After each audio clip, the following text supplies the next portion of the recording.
Ladies and gentlemen, welcome back to another episode of Notre Dame Primetime Live. I am your host, Ryan Fravel, with my coach, Sean, a.k.a. ND Forever, on X and Twitter. Again, we're back with Notre Dame Primetime Live, presented by FanDuel. Back for another week. This week's episode, we got a lot to get into. Some sad news that came out, a couple hours ago, earlier today.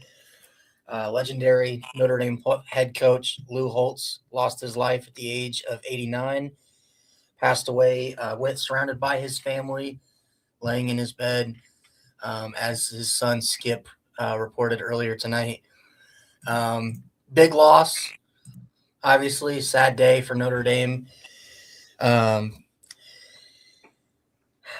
It's kind of crazy because we always knew that he was getting up there in age. But it's like he's one of those figures you never thought was ever going to die. You know what I mean? Like you never really thought about it. It's like, oh, that's Lou, man. That's the GOAT. Like that's like Sister Jean at Loyola. Yeah. Chicago. Like it's just one of those. I feel like he's always been the same age my whole life. But he continued to. The sad is. I mean, we kind of, with the hospice stuff came out, I mean, you kind of knew, but you were hopeful that it wouldn't. And he kicked. He was fighting. And Fighting Irish was fighting for weeks. And I'm proud of him for that. I know Irish Nation, all of us miss him. And he's one of those voices that when you hear his voice, you know who's talking. I'll definitely miss the interactions between him and Marcus Freeman. Those are some of my favorite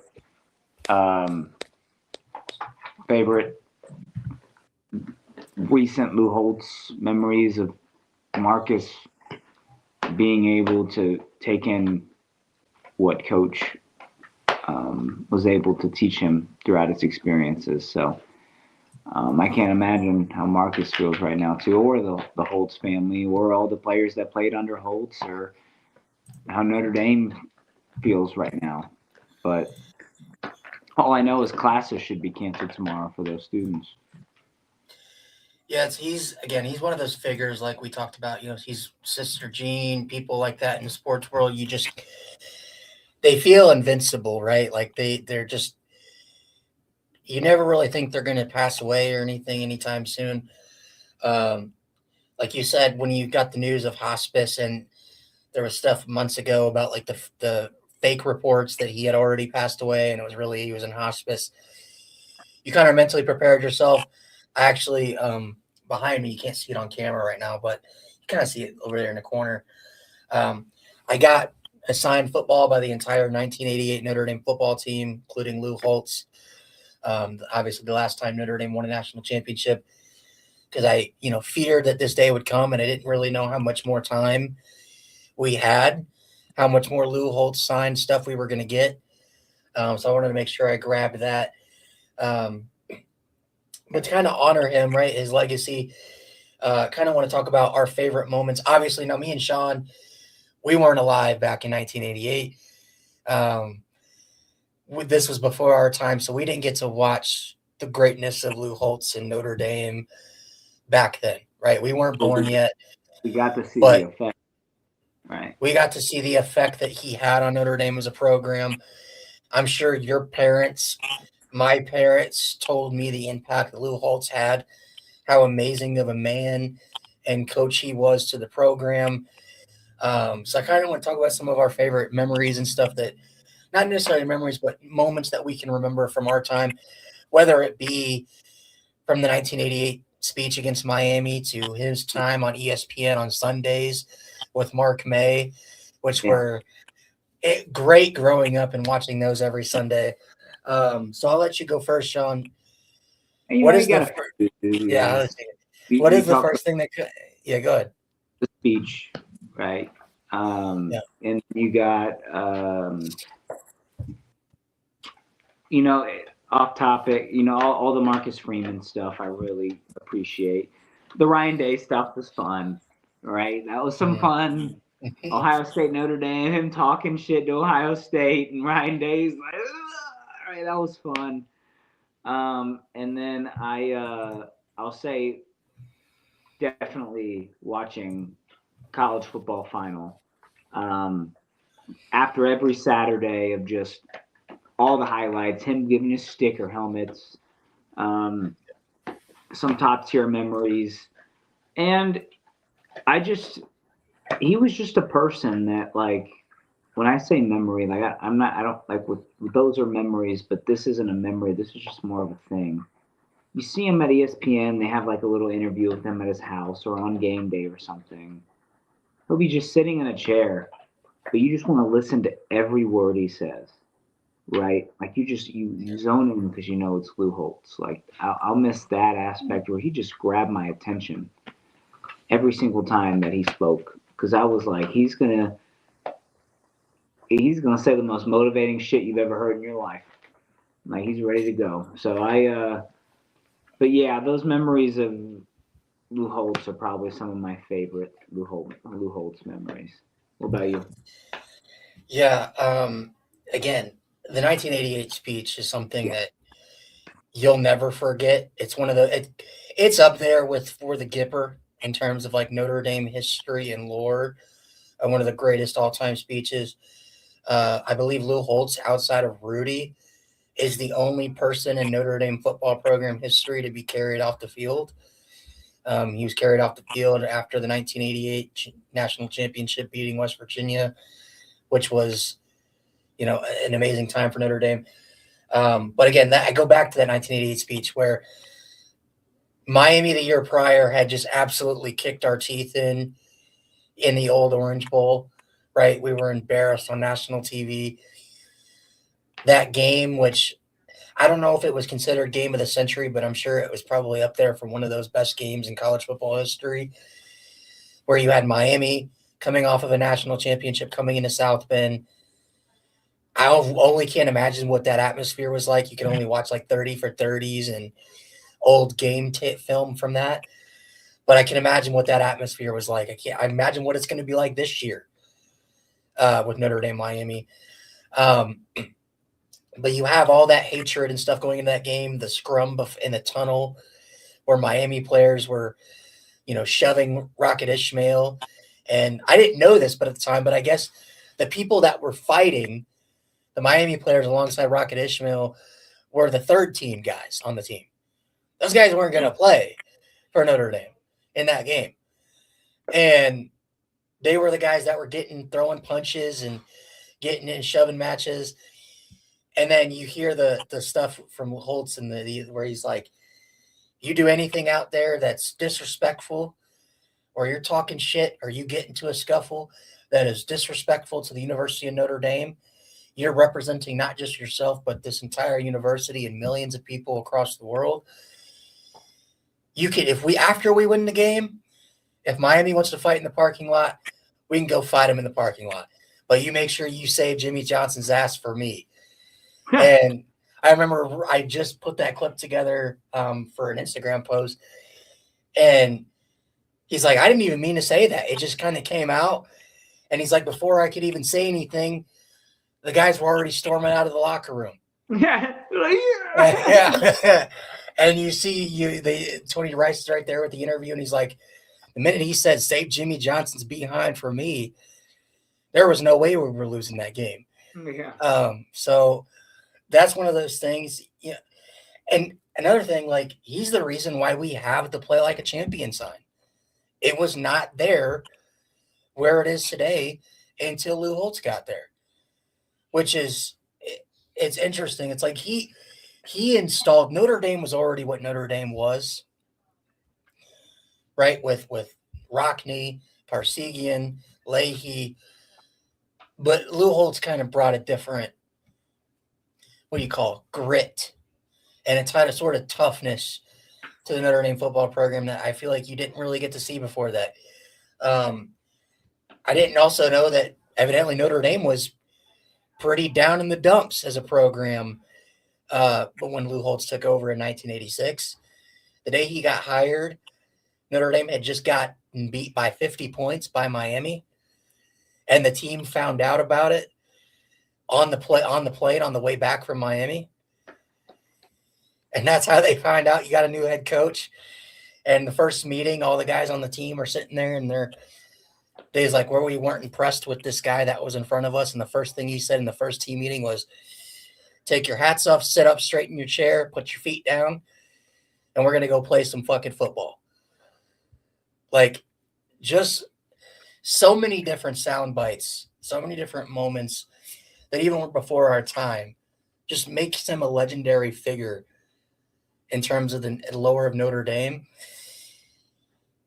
And now that he's passed, like, I'm not saying I didn't look at it differently, but I'm going to look at that statue with him and Tim Brown outside the stadium a little differently now.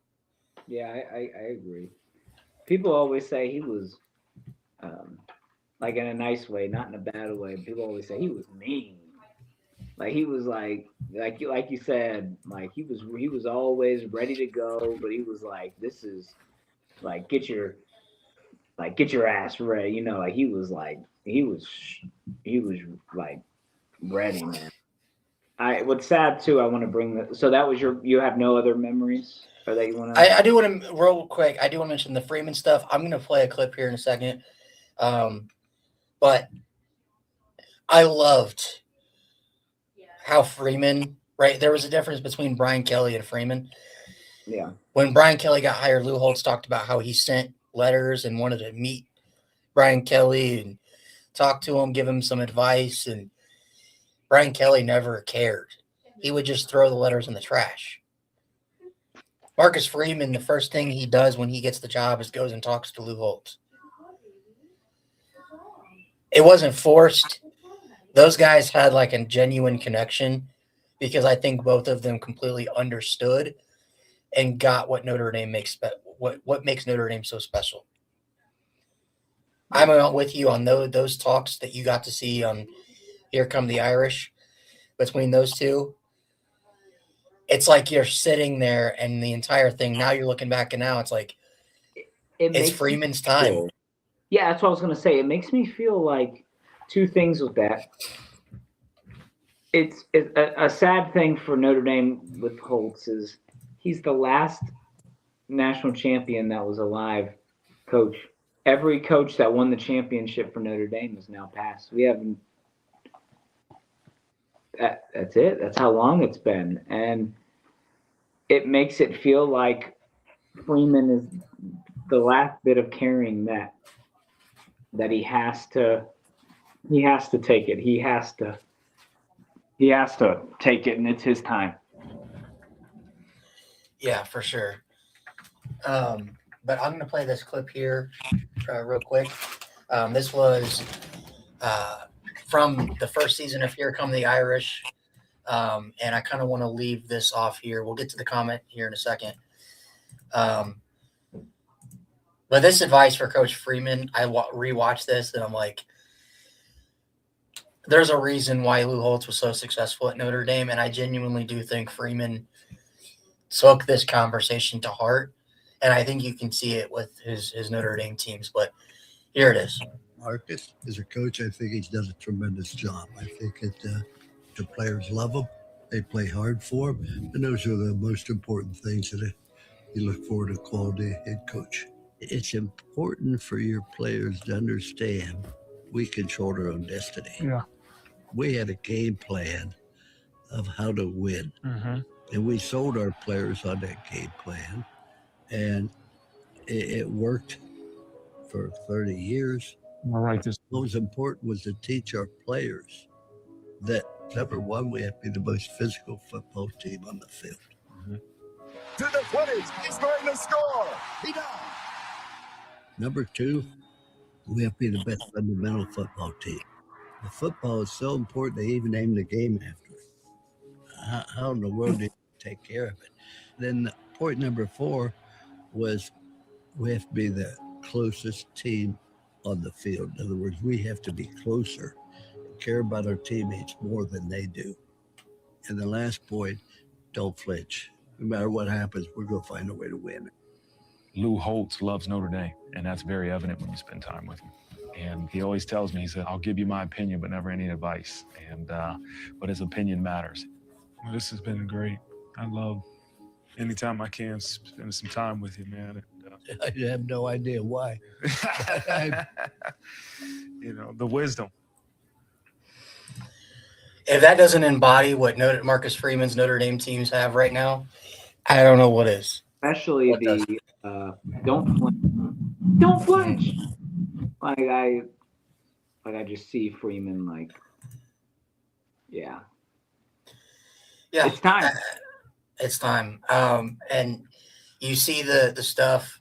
I'm sure. Did you see the post yet where they've got the Lou on the scoreboard in Notre Dame Stadium right now, with the logo and everything? I don't know if you've seen that. I have. Can you pull it up? I can pull it up. I think Notre Dame has to wear not necessarily something on the jersey, but I think it'd be cool. I think you have to honor him by putting something on whether it's the bumper on the front or the back. They did it for Era.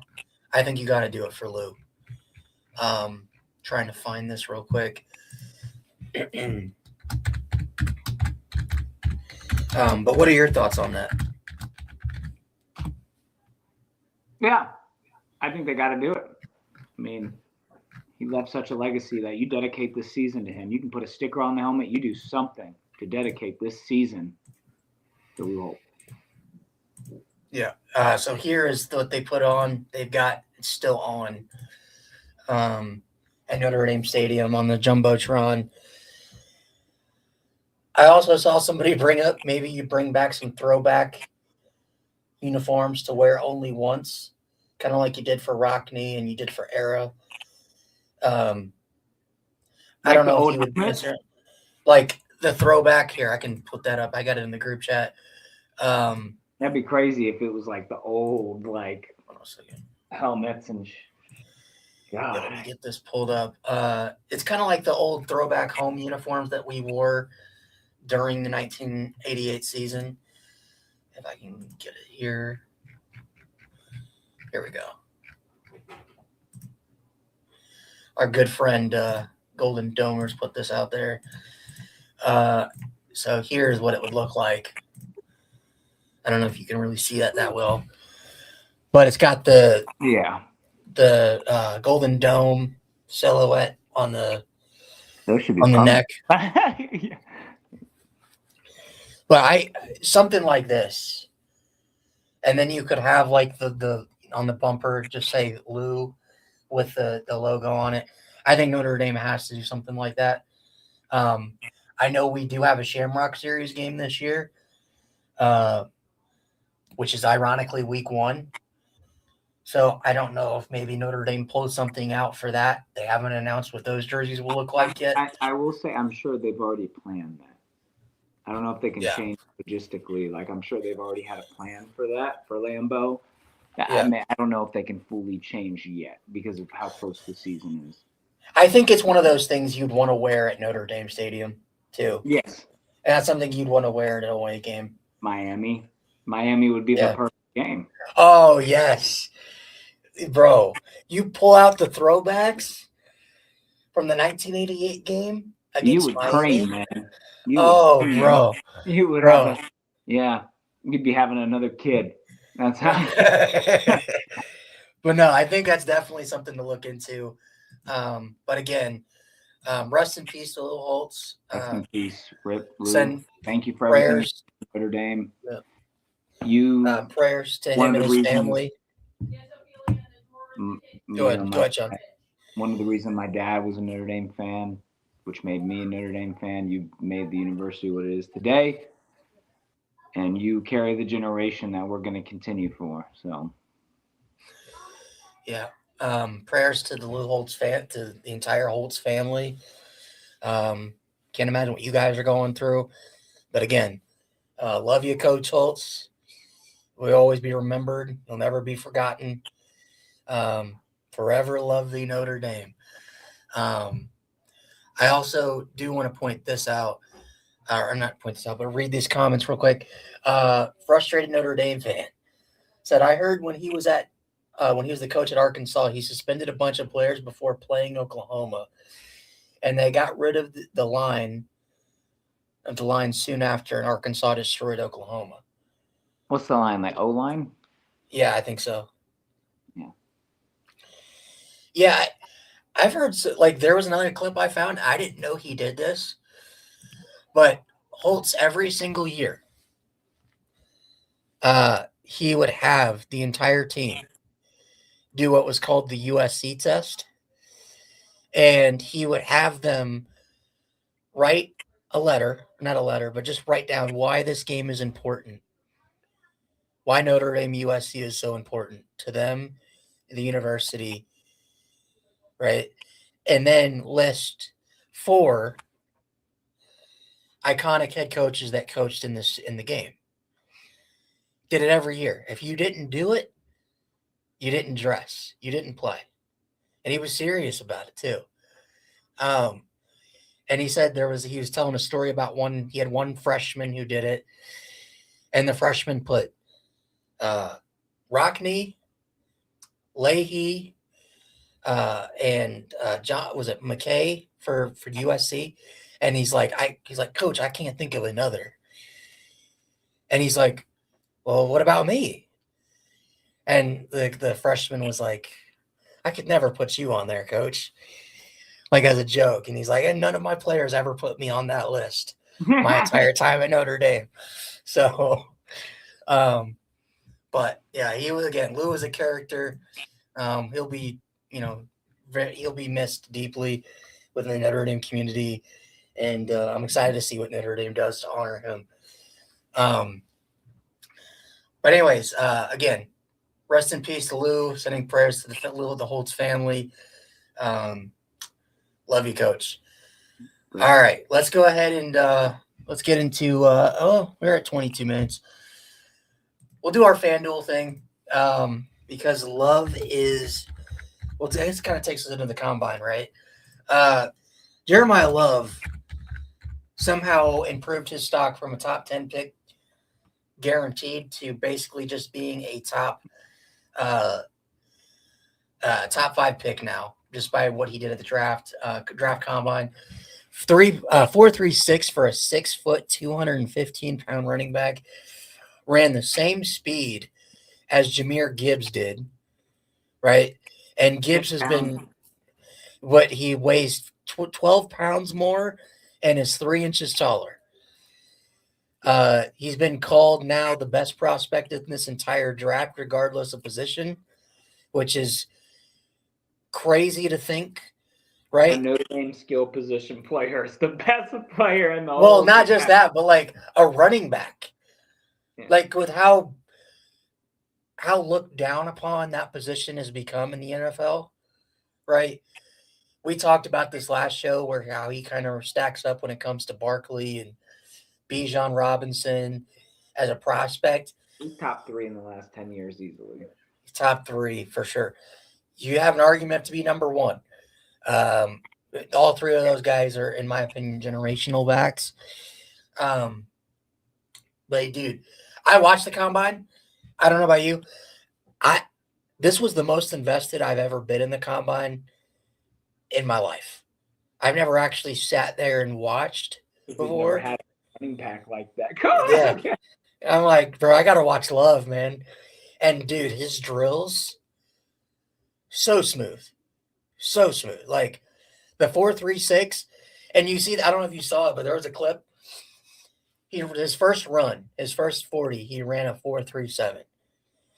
They pan over to his dad, Jason Love, in the crowd, and he's sitting there going, He could get faster. You could get faster. You could do better.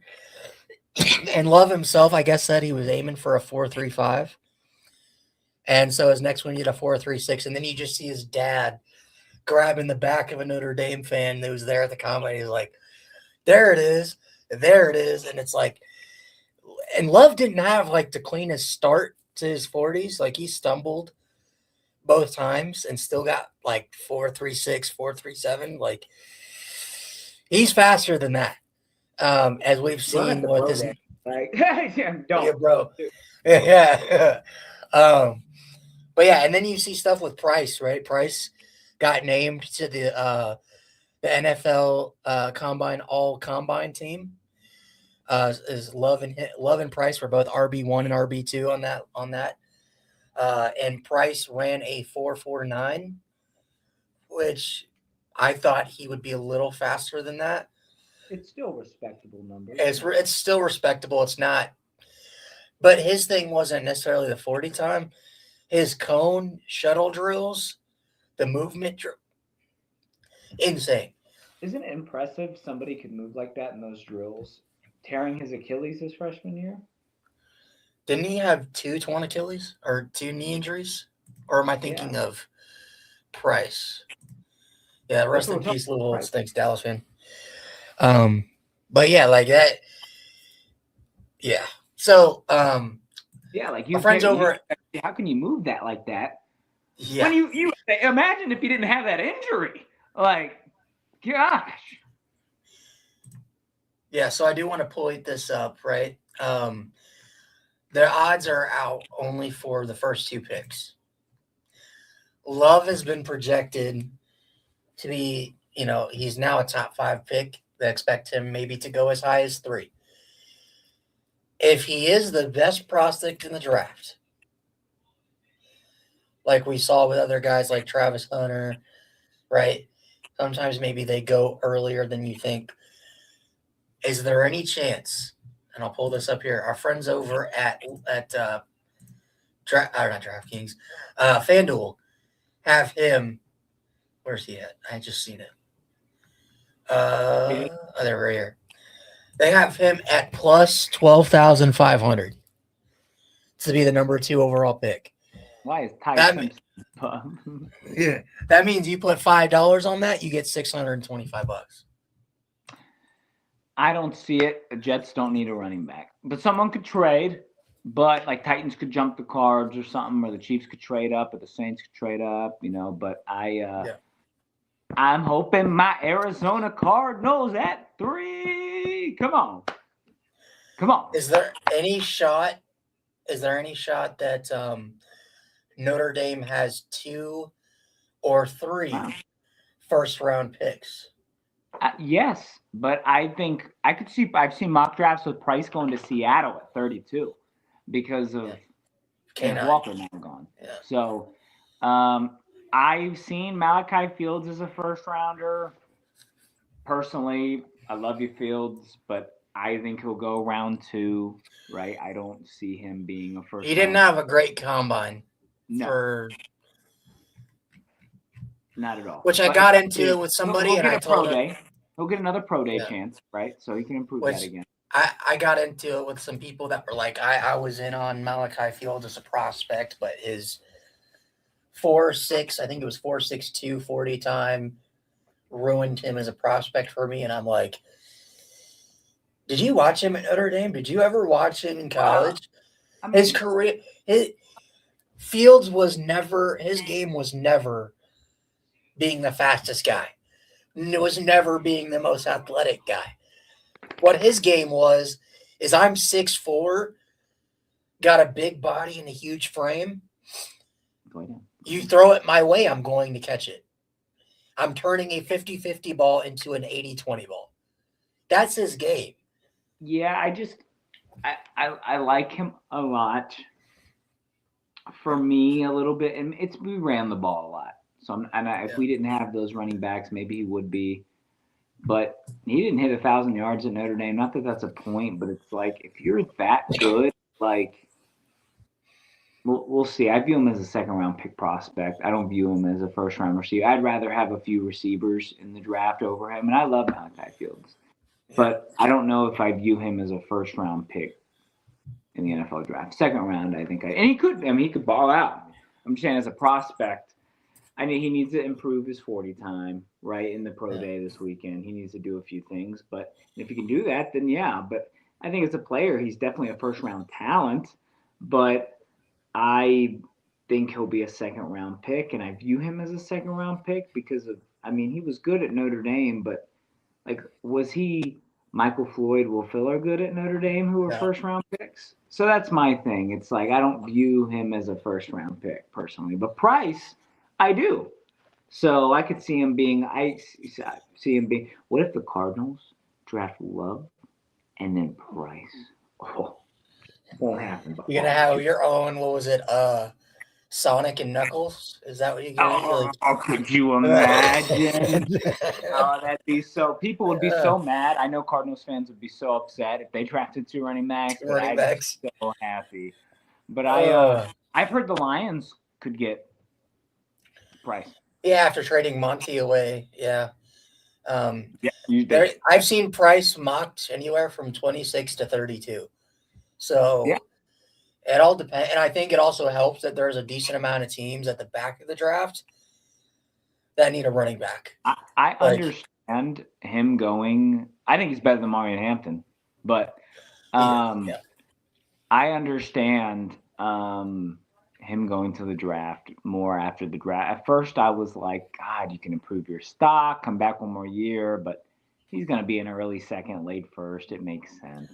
I mean, and it makes you wonder: was he going to be, if he came back, was he going to be viewed as a better prospect than Kawan Lacey, than Ahmad Hardy, Caleb Hawkins? Like, he made the right choice. I did watch a post that pissed me off. I can name 12 running backs in the NFL right now that are better than Jeremiah Love, and it was like. This guy said, what? You want to find it? No. I said, can we like let Love play an NFL game first before? I know, but he was like Kyron Williams, which I was like, I guess, and then he said running backs like Etienne. Oh my! It was sickening. Like it was like. Like Chuba Hubbard. It was not Chuba Hubbard. I was like, come on, bro. I was like, Chuba Hubbard? You're just naming running backs at this point. Like, it was bad. But dude, and it gets annoying listening to Miami fans bring up. I know. He goes. What was it? Everyone's like, he's going to 40-yard dash, and he did against Miami. He had 33 yards. 33 yards. So such a great prospect. I'm like, can you shut the fuck up? Like, respectfully, but disrespectfully. Like, I had some Miami fan today bring up, he made a post on Twitter, and he's like, I don't get why there's so much hype around Love as a prospect. Anytime he faced a team that had equal talent to Notre Dame, he disappeared. And he brought up the Georgia game where he had 19 yards. He brought up the Ohio State game where he had 4. He brought up the Penn State game where he had 46. He brought up the Florida State game where Love was out of the game by like the second quarter because we were up by 60. And then he brought up the Miami game and the Louisville game. And I'm like, you just picked on that. Like, do you just not, like, he was hurt, first of all, for all the playoff games. Some of them, right? He was playing on like one leg. Some of them he didn't have a lot of carries. So it's like, yeah, he had 53 yards on 8 carries against Miami. Like, what if he had 17 carries? He'd probably have 80 yards or 100 yards. Like, you wouldn't be talking. Yeah, and again, like, the Miami game gets brought up so much. Look at the A&M game. Look at the right. But you know what? And I brought up the A&M game to Miami fans, and you know what their response was? Well, Mark Fletcher had 174 yards rushing against A&M. Love only had 96. And I said, Love had 154 total yards against A&M and 2 touchdowns. Congratulations to Mark Fletcher that he had more rushing yards. Love, but like a split time. Like people talk about Genty. I'm like, Genty had 200 fucking more carries than Love did. Love was high. And got to play 11 G5 or FCS teams. And we played like 10 P5, P4 teams. Yeah. And we played Genty's whole schedule only twice. And Genty also got like 30 to 40 carries in some of those games. Yeah. Genty's a beast. But Genty's a beast, but like what does Love do if he's getting 30 to 40 carries against 11 G5 or FCS teams? Probably get hurt at some point. He But probably, yeah, yeah, he but probably, he probably has 2,000 plus yards yeah. easily. But yeah, like, The whispers, does he break Barry Sanders' record? does he? I don't know. But That's going a little too far. yeah, the combine was great. Wagner moved in that 40 time for an offensive lineman. Oof, yeah, he did. Guys like Shrouth. I mean, it's a good draft. And what's crazy is next year's going to be an even better draft for Notre Dame. So 100%. All right. Let's get to some recruiting news, recruiting updates. One that dropped earlier today, a receiver out of Duncansville, Texas, 4-star Trenton Yancey will officially visit Notre Dame. Doesn't have an official date yet, but he announced Notre Dame as a member of his top 10 schools, which were Oregon, Texas, SMU, Florida State, Florida, TCU, Kentucky, Nebraska, and Mississippi State. He ranks as the number 174 overall player, number 25 receiver in the 2027 class. Going to kind of throw on his tape here in a second. Going to get our thoughts on Yancey as a prospect. But, Sean, anytime you can get a receiver, especially out of Duncanville, who's put out elite-level receivers, right, I think you're in a pretty good spot. Getting guys from Texas in general. So we're gonna watch. Yeah, go ahead. When you get any like Jeremiah Love from Texas, right? Jeremiah Love's from St. Louis, Missouri. Price, yeah. Texas. I meant Price was Texas, yeah. You when you get guys from Texas, they're built different. So Kedron Young is from Texas. We'll see if he can be that guy. But yeah, so we're gonna watch his tape here. Kind of give me your thoughts and what you think. This is my first time watching his tape. Me too. So Wildcat quarterback or Wildcat formation here, it seems. Again, yeah. Oh, we only let. Hey, he can throw a ball. But yeah, no, Love. So he must have played a decent amount of Wildcat quarterback while at Duncanville. Yeah, which is interesting. I'm watching. God, what's that? So are we like switching out the Love Wildcat formation with a Yancey Wildcat formation? No. Like, what is this? Like, yeah, he's a great wide receiver. He's catching the ball right from the center. There we go. Here we go. Oh.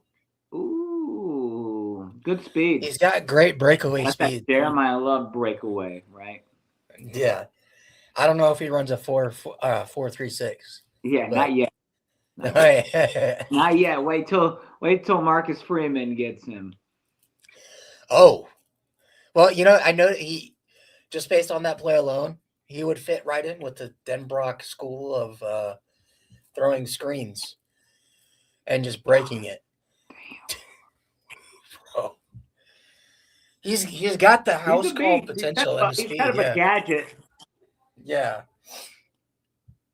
They love putting him at Wildcat all the time. Their quarterback must have been either hurt or really bad.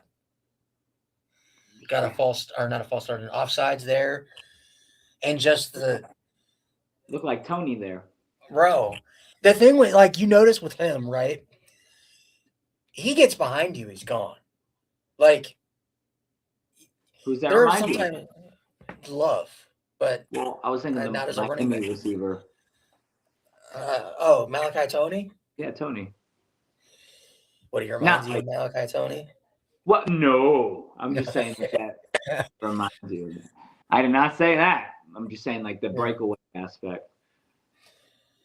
And I do think it kind of fits into that mold, right? Mike Brown, since he's been here, he's been prioritizing speed, right?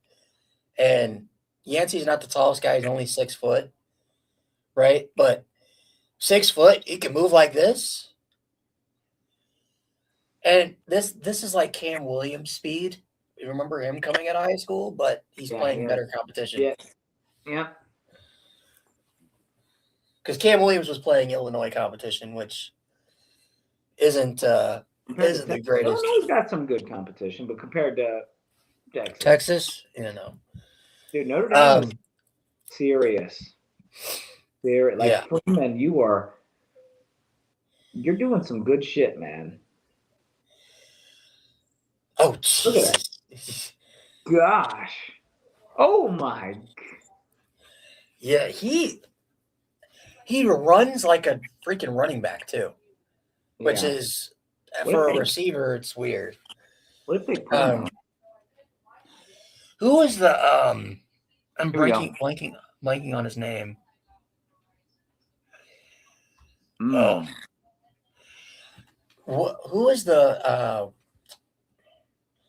was it Brashard Smith for SMU a couple years ago that the Chiefs drafted? Who was a running back switched to receiver, or receiver to a running back? I don't know. You don't remember? But I don't know if he. I'm blanking on who that was. He kind of reminds me of him. I mean, didn't CJ Procise do that? Yeah, CJ Procise I don't think was as big as Yancey is. But yeah, I'm pretty impressed with his tape. Yeah, now that I'm getting some tape that's not like all wildcat formation, yeah.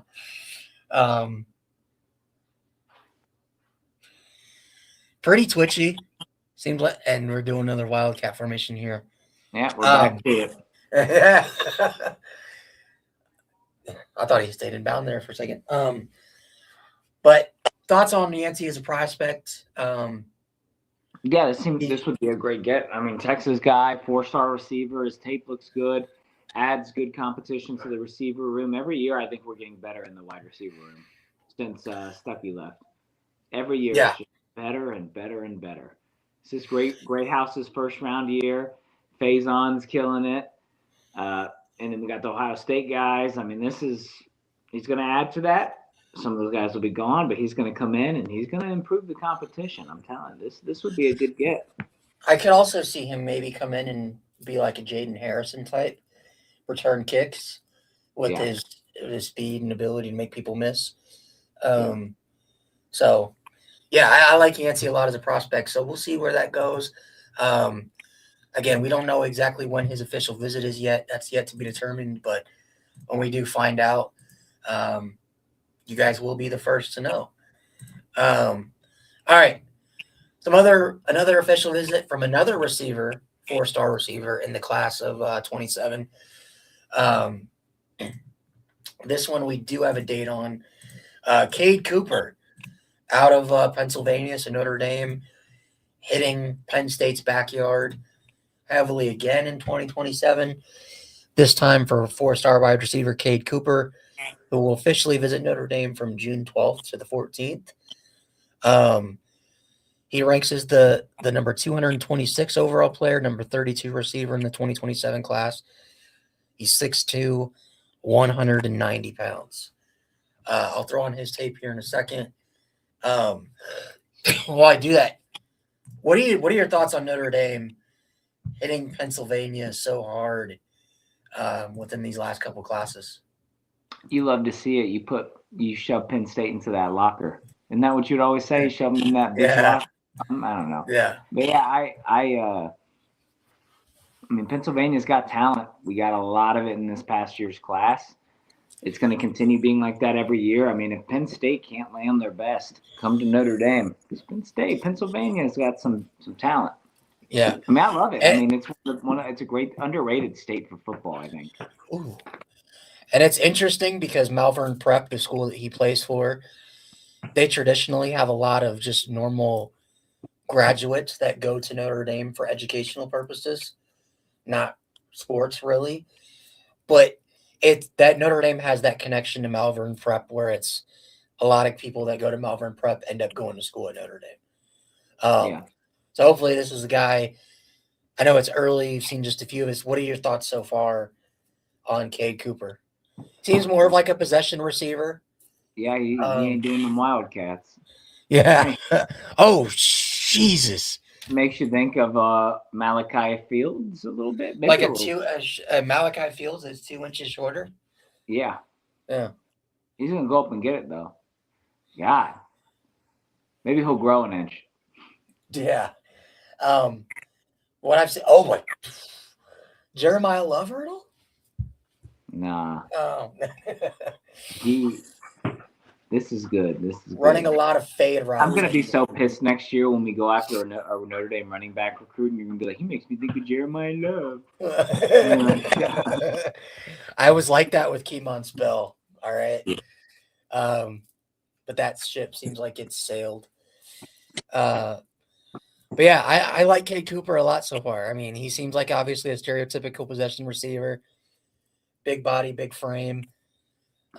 Seems like he's got great ball skills at the point of attack. And you see that they're running a lot of fades. And what did we do with Malachi Fields a lot this year? Run a lot of fades. What does Mike Denbrock typically like to run in his offense? A lot of fades. Not the football. That's what he doesn't like to run. Yeah. Yeah, I think this is like a stereotypical, boundary or field receiver, right? That you throw out there. And again, like you said with Fields, where you know that it's not really a 50-50 ball when you're throwing to him, right? It's more of that's 80-20. And I think you need more of these. Like you've got it. The last 2 classes, you've signed a lot of speed, but you haven't really signed outside of Caden Finley and Devin Fitzgerald. You haven't really signed a lot of guys that can go up there and just moss a guy, right? So I think you need more of these guys. Also, love that he likes to block. That'll get you on the field. Yeah. You can just block and that'll get you on the field. Yeah. Just ask Jaden Thomas. Yeah. Yeah. I really like his tape so far. Me too. I like this kid better than Yancey. If we get him better than Yancey. Yeah. I don't know if you agree. What's the reasoning for that? I think they're 2 different types of receivers. Yes, but I feel that this is more of a Notre Dame need than Yancey. I mean, we have a lot of speed. Got Faison's leaving, Grayhouse is leaving, but we have Saldate. You got Braden Robinson and Bubba Frazier who came in. Yeah, we have guys. Not saying we don't, because like you said, Finley and Fitzgerald, which is awesome to say Fitzgerald, but I feel like we need a receiver more like him, or a more dominant receiver more like him. So that's my I don't know if you agree, but no, I think it's more of a need than what Yancey brings. Although with Yancey, it's like you can never have too much speed, right? Yeah. But Cade is just, and it's weird because he's listed at 6'2", but it's almost like he plays bigger than that. When you watch his film, he plays bigger than 6'2". But yeah, and Pennsylvania's been very good to Notre Dame recently, right? So I think keep that pipeline going. One of his teammates, who is a top 50 prospect in the class of 2028, he's teammates with him. He's also going to be visiting here in the spring. So I think you have that connection. Those are 2 guys you've Notre Dame both clearly wants. Use that as a recruiting angle. But I think Cade Cooper also screams more stereotypical Notre Dame receiver, right? Like Notre Dame guy. Yeah. You have the Malvern Prep connection, Notre Dame.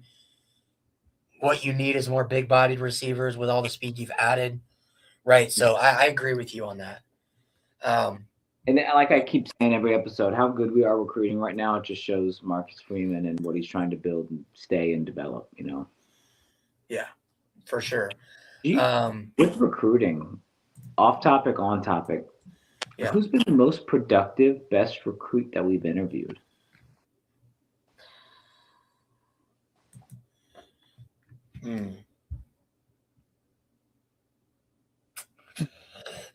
Creed Thomas, because he at least got on the field.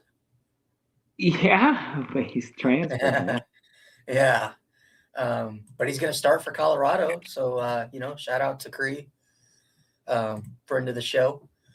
All right, let's get into our final official visitor that set up his official, and that is safety Gavin Williams, Notre Dame, continuing to hit the DB market hard in recruiting.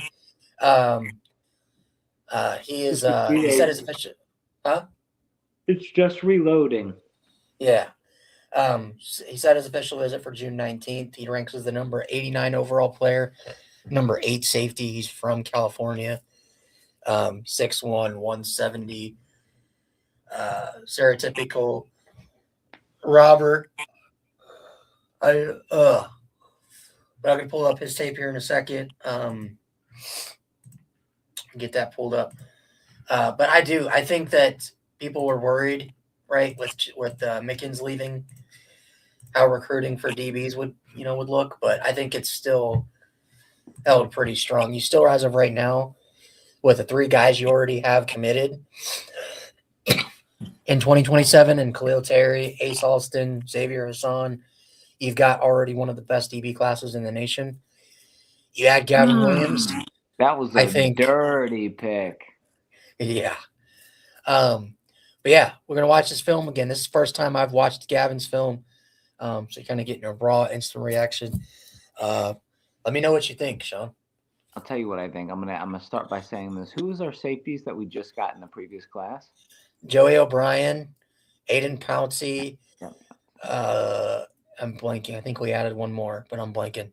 Okay, so out of those guys, right? I bring that up. Joey O'Brien obviously is like really elite, but between Pouncey and potentially the other guy, if I think we did add another, he would be. I think he's better than both of them. Really? Yeah. Why is that? He feels like a do-it-all.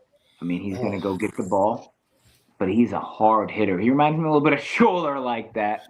Like he's gonna go hit you. Except for that Miami game when Schuler decided not to. Yeah.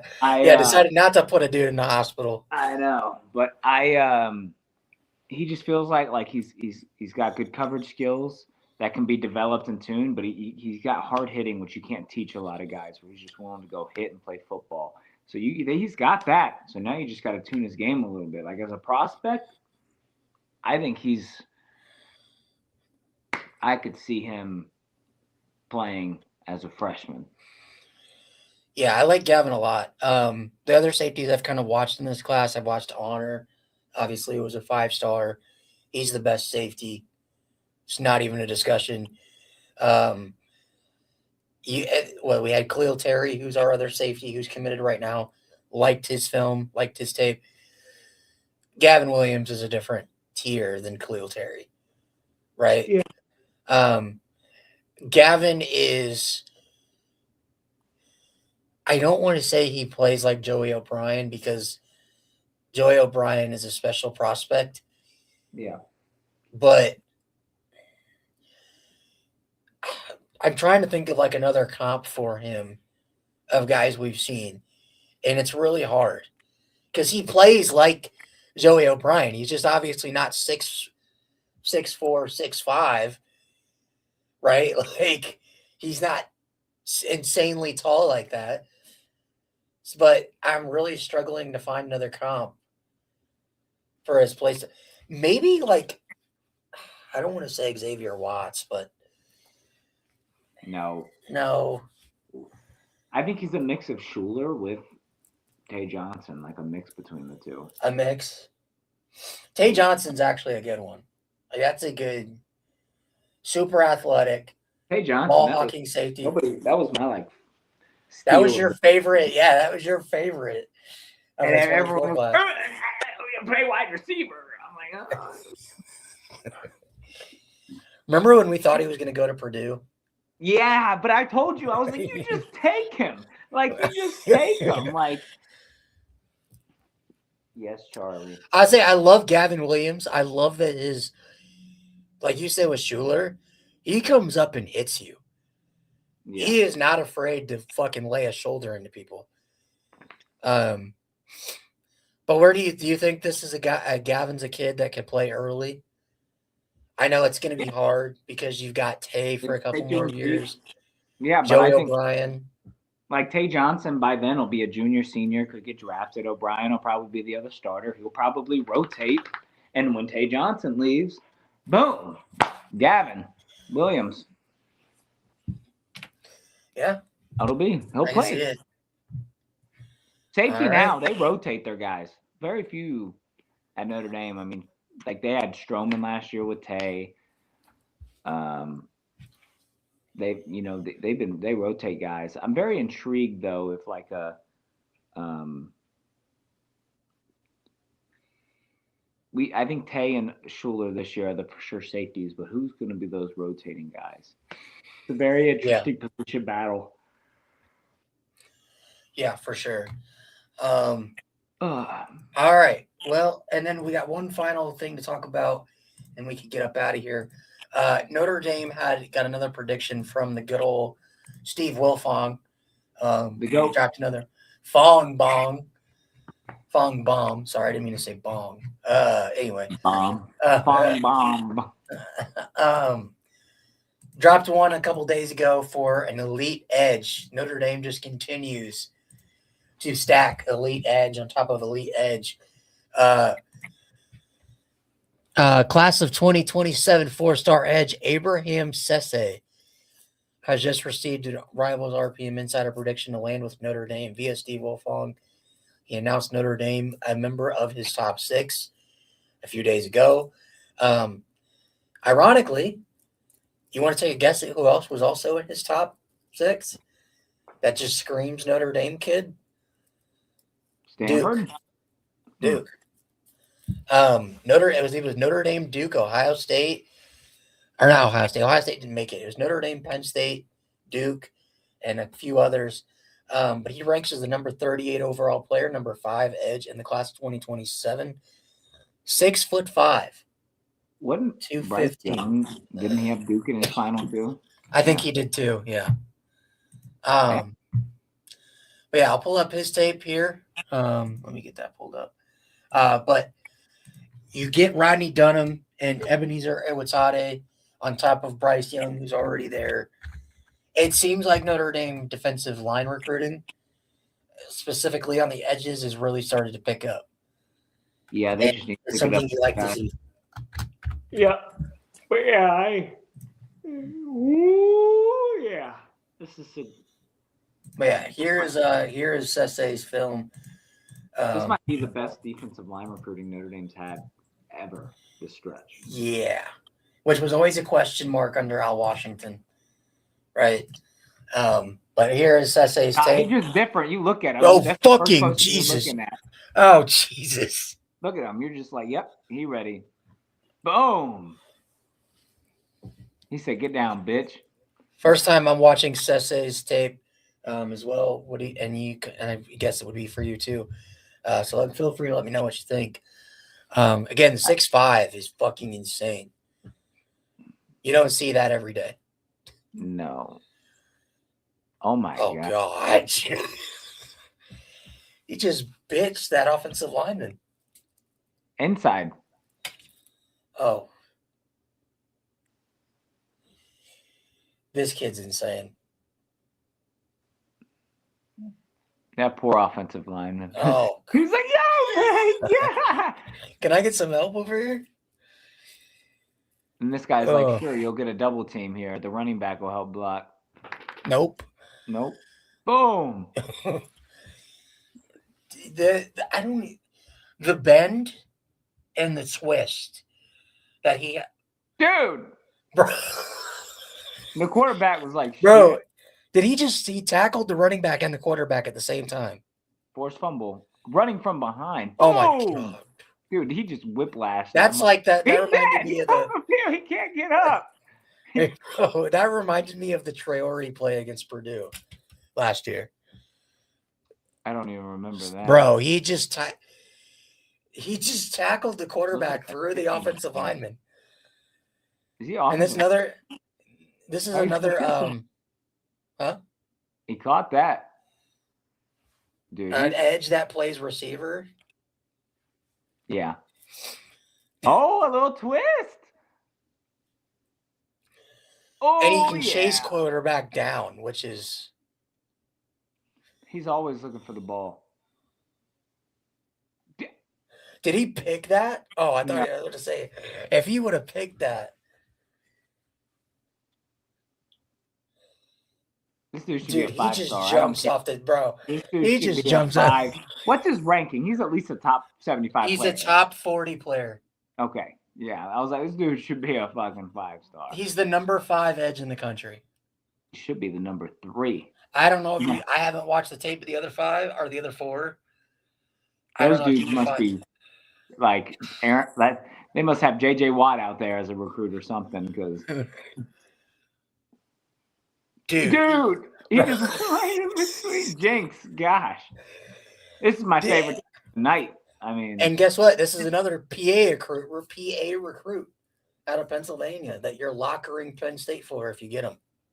yeah, I think Notre Dame is recruiting at the best it's ever been right now. The last 2 years, we both said this is the best recruiting class they've had.